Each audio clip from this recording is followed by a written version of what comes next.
And we're back with another episode of Before You Buy, that show where we give you some straight up gameplay and some of our first impressions on the latest games releasing. And today we're talking about Lost Judgment. This is the follow-up to Judgment from 2019. It's from the people behind the incredibly awesome Yakuza games. It borrows a lot of elements, but it once again tries the more unique spin of instead being a criminal guy who beats people up, you're actually a detective guy who beats people up. And it's pretty sweet. It takes a slightly different approach to story compared to the original Judgment, but it's another cool entry that offers a slightly different flavor to the mainline Yakuza games. And so you know, we've been playing a review copy here, and this video is completely spoiler-free.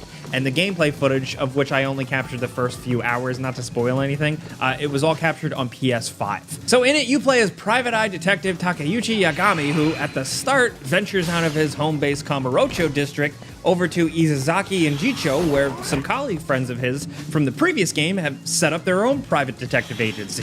Now, what starts as a simple investigation into widespread bullying at a high school, it quickly develops into a much larger case involving a potential sexual assault, a really gruesome murder, and a lot of people to talk to and things to figure out. Now, if you didn't play the previous game, I think you'll do okay picking it up here. It's always the first thing that people ask me with any of the games from this studio.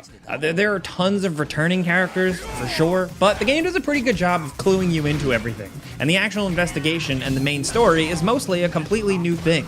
And if you do just happen to dive right into this one, it's also just totally cool because it's actually really damn good. Now, the basic flow is what you'd expect if you've played any of these games. You walk around a not overly huge, but dense and well-realized location based on real-world Japan.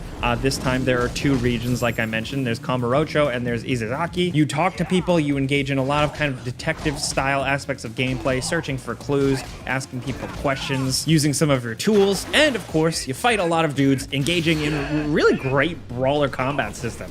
But of course, it's all so much more than that. You know, there's mini-games, there's shops, there's places to eat to buff your character, hidden things to find, characters to discover, and just tons and tons of weird and quirky side quests. The main story keeps itself fairly serious, with just nice dashes of absurdity here and there throughout. If you want the real weird and crazy stuff, and sometimes even more emotional stuff, you do the side quests where you catch, yet another panty sniffer, you chat with weirdos, and you do some pretty cool minigames. Now, throughout the game, you can observe scenes and find clues to progress things in kind of like a first-person view where you look through these scenes and kind of zoom in on things. You can use your camera to capture photo evidence. You can tail dudes through the streets at certain points, and there's a little bit more to it this time around. And there's also stealth sequences throughout the main story.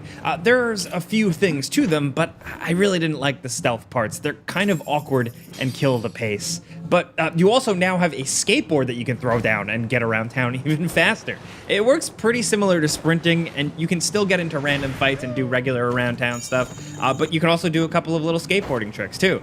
There are different skateboards to collect with different surprises as well. Tak also has some cool gadgets. You still get to use the drone, but you also have a noise amplifier to find sound clues in the environment. You can also still do lockpicking and wear disguises at certain points to get into places, but Tak can also get a Shiba Inu dog to help you find clues, which is very good. I would say 10 out of 10 game right here. This time around, there's a significant portion of the game centered around a high school. There are some plot moments here, and you actually beat the crap out of a lot of teens, which is kind of hilarious and weird, especially when they try to stab you with knives, but hey, whatever, man. Once the game shifts sometimes away from the high school, you're free to still go back and visit it and engage with a lot. It's like a fully realized real-world high school with multiple floors, buildings, facilities, a gymnasium, all that. And there are a bunch of side quests to engage in here at your leisure called school stories, which are actually pretty compelling activities that feel a cut above all the other random side quests you can get yourself into, and that's saying something. Two highlights of a few are the Mystery Club, where you can become the advisor, and there's a whole bunch of investigation stuff there, and there's a dance club where you can engage in dancing mini games, which are really a staple for games of this nature, but it's nice to see here, and Tak's animations for it are incredible. Honestly, Honestly, the amount going on with the high school is really impressive. The content offering is huge, but you gotta get out there and punch criminals out on the street too, not just a bunch of weird cigarette kids. Combat, like last time, it takes a page from the Yakuza games, but it does its own thing a bit. You beat on dudes around you, sometimes grabbing objects in the environment and using them to your advantage. I can confirm that you can still kill a man with a bicycle, but you switch between fight styles, and this time around there are 3. There's the crane style, which has crazy kicks and is good for crowd control. There's the tiger style that's good for one-on-one.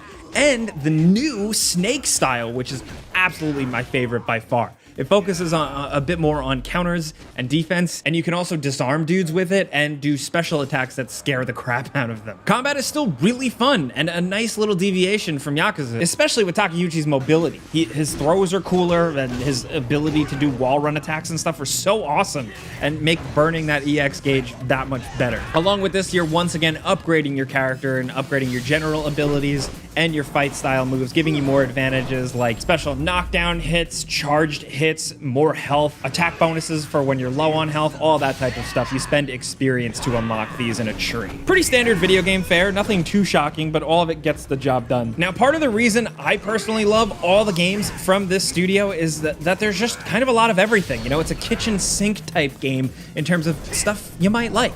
Punching dudes in the street like a new 3D version of Streets of Rage? Check.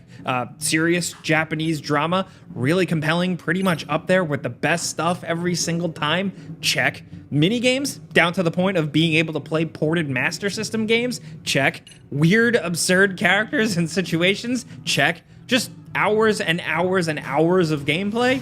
Yep.